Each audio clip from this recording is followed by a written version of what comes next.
టైంలో గర్భాశయంలో నీటి బుడగలు వస్తాయి కదా, న్యాచురల్గా ఫుడ్ ఏం తీసుకోవాలి సార్? సో పీసీఓఎస్ అంటామమ్మా దీన్ని, ఈ కండిషన్ని.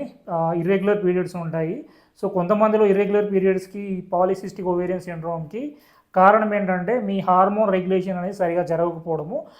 సో ముఖ్యంగా ఇక్కడ మనం కరెక్ట్ చేయాల్సింది ఏంటంటే ఈస్ట్రోజన్ హార్మోను, ప్రొజెస్ట్రాన్ హార్మోను రెండింటిని కరెక్ట్ చేయాలి. సో మనకు ఫస్ట్ 15 డేస్ అంటే పీరియడ్ స్టార్ట్ అయినప్పటి నుండి ఓవ్యులేషన్ అయ్యే వరకు దీన్ని ఫాలిక్యులర్ ఫేజ్ అంటాము. ఈ ఫాలిక్యులర్ ఫేజ్లో మీకు ఈస్ట్రోజన్ అనేది కరెక్ట్ చేస్తే సరిపోతుంది. సో ఈస్ట్రోజన్ కరెక్ట్ చేయడానికి మీకు 2 రకాల సీడ్స్ అనేవి కంపల్సరీ తీసుకుంటే మంచిది. దాంట్లో ఒకటి flax seeds, second pumpkin seeds అంటాము. పంప్కిన్ సీడ్స్ అంటే ఈ గుమ్మడి గింజలు అంటాము. ఈ గుమ్మడి గింజల్లో జింక్ ఎక్కువగా ఉంటుంది. ఈ జింక్ ఏం చేస్తుందంటే మీ ఎగ్ క్వాలిటీ అనేది పెంచుతుంది.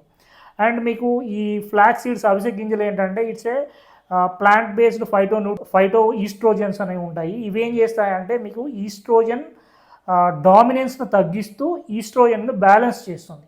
సో ఈ 2 రకాల seeds, pumpkin seeds, flax seeds తీసుకోవడం వల్ల మీకు ఈ ఫాలిక్యులర్ ఫేజ్లో ఈస్ట్రోజన్ అనే హార్మోను నార్మల్ అవుతుంది. సో అండ్ నెక్స్ట్ ఏంటి, మీకు ల్యూటియల్ ఫేజ్ అంటాం. ఈ ల్యూటియల్ ఫేజ్ ఏంటంటే మీకు ఓవ్యులేషన్ అయిన స్టార్ట్ డే నుంచి మళ్ళీ పీరియడ్ వచ్చే ఫస్ట్ డే వరకు ఉండే 15 డేస్ని మనము ల్యూటియల్ ఫేజ్ అంటాము.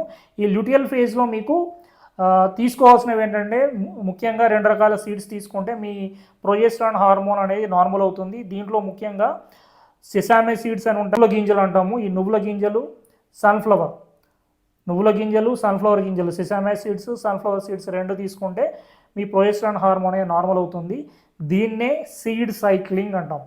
అంటే మీ పీరియడ్స్ రెగ్యులర్ అవ్వడానికి ఈ 4 రకాల గింజలు అనేవి చాలా అవసరము. ఇవి మనము డైలీ 2 స్పూన్స్ తీసుకుంటే సరిపోతుంది. సో దీనివల్ల మీకు పీరియడ్స్ అనేవి రెగ్యులర్గా అవుతుంది, పెయిన్ఫుల్ పీరియడ్స్ తగ్గుతాయి.